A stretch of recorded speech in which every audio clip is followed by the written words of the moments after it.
L'actualité à l'étranger avec cet accord historique qui rebat les cartes du commerce mondial. Il s'agit du nouveau traité de libre-échange entre le Japon et l'Union européenne. Certains y voient une réponse face aux aspirations protectionnistes des États-Unis. Les voitures japonaises seront moins taxées, tout comme le fromage et le vin français. Valérie Lerouge nous explique avec Sylvain Ounance. C'est une poignée de main à 20 milliards d'euros. Le montant des exportations espérées chaque année avec cet accord entre l'Europe et le Japon, quatrième économie mondiale. Le texte prévoit notamment de supprimer certains droits de douane sur les produits agroalimentaires européens. Le bœuf, par exemple, subit aujourd'hui une taxe de 40% en arrivant à Tokyo. Ce sera 0% d'ici à 15 ans. Pareil pour le fromage. Les 30% appliqués au chocolat vont disparaître progressivement et la taxe de 15% sur le vin dès la première année.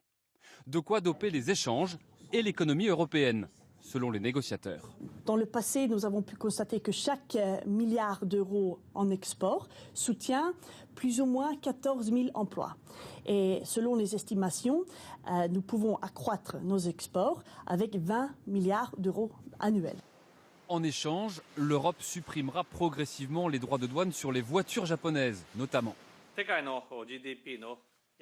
Le Japon et l'Europe représentent 30% du PIB mondial, 10% de la population et 40% du commerce. Aujourd'hui, c'est la naissance de la plus grande zone de libre-échange. Contrairement au TTIP et au CETA, les accords négociés avec les États-Unis et le Canada, celui-là n'a pas suscité de levée de boucliers des ONG. Pas encore, disent les militants qui semblent avoir été pris un peu de court. Bonsoir Valérie.